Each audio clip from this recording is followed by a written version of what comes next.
want to talk about the shows that I've seen recently.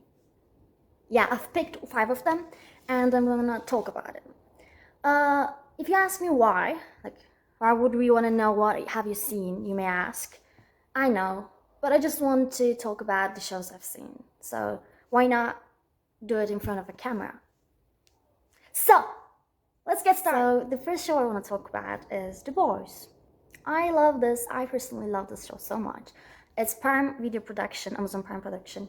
Um, Basically, there is this superhero company called Walt International that represents and monetizes the 7 superheroes who are being abusive of their superpowers and taking advantage of them and using them against society. Um, Basically, there are 2 groups in the show: the 7 corrupted superheroes who are being led by the egotistical, self-centered Homelander, which is played by Anthony Starr.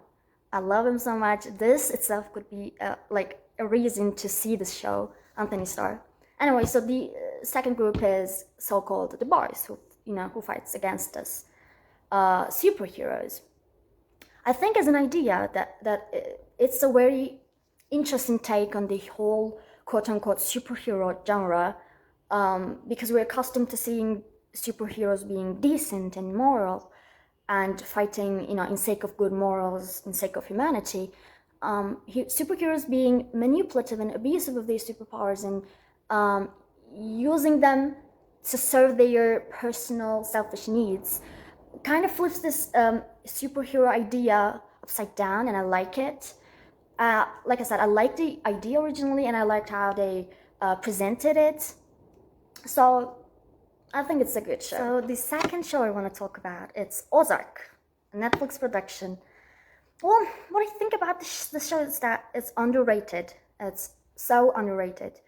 Either people spoke about this show when it was first released, I think it was 2017, and I just missed that part. I haven't seen people speaking about it, or it is purely underrated and it wasn't promoted well. I don't know which one, but I'm like, why nobody talks about this show? It's a quality movie, quality casting. Of course, this is my personal idea. It's basically about a financial advisor being forced to launder money for a Mexican cartel, for a drug cartel. Therefore, he and his family have to relocate from Chicago to the lake region called Ozark. So when I was looking at the reviews of the show, I saw many people comparing it with the Breaking Bad, or saying that it's the Breaking Bad of money laundering, which I have no clue because I haven't seen Breaking Bad. Yeah, what a shame, I know. But I just haven't seen them, so I'm just telling you that it might give you an idea about, what genre it goes under. I like the shows where family sticks together, sticks and unites together, and fights against this brutalities, adversities. I don't know. I feel like it's heartwarming and genuine and humane. So this is what we see in the show. It's great casting for each and every single character. One of the main reasons I love this show was Jason Bateman and his brilliant acting.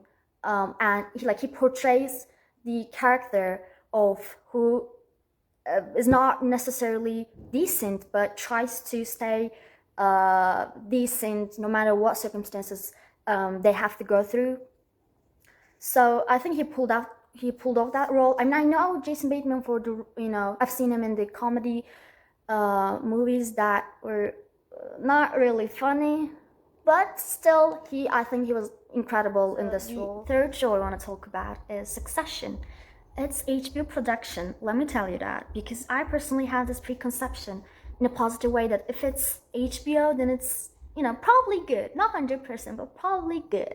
So let me tell you that it's HBO production. I am in love with this show, okay? I am. If I had to choose one show that I will be seeing for my entire life, I would choose Succession. It's about a family that runs the biggest media and entertainment company in the world, and one day the father, Logan Roy, see, I recall his name very specifically, Logan Roy decides to step down from the company, and that's where things get tricky. because a conflict rises among the four children of Logan Roy, to basically take over the company and inherit the wealth. Like I said, a rift rises among the family, and up to this point, it's normal. I mean, a rift can happen under these circumstances, but it's not normal the way they deal with this rift, if I make sense. So, what I will tell about this show that we see an interplay of character dynamics and the toxic traits of these characters so good that every single individual character in the show have their own perfect way of being infuriating. What I mean by that is like one of them is so selfish and self-centered that he can do anything to take over the company. The other one is like way too spoiled. The other one is like dumb, like purely dumb. You just want to like punch every single character in the face. Like that's the feeling you get when you see the show, and you'll understand what I mean by that. And this is because of the casting is so good. Jeremy Strong, I love him. Jeremy Strong, Kieran Culkin. I don't know the name of the character, the person who plays the character Logan Roy, but Jeremy Strong and Kieran Culkin is, I think, enough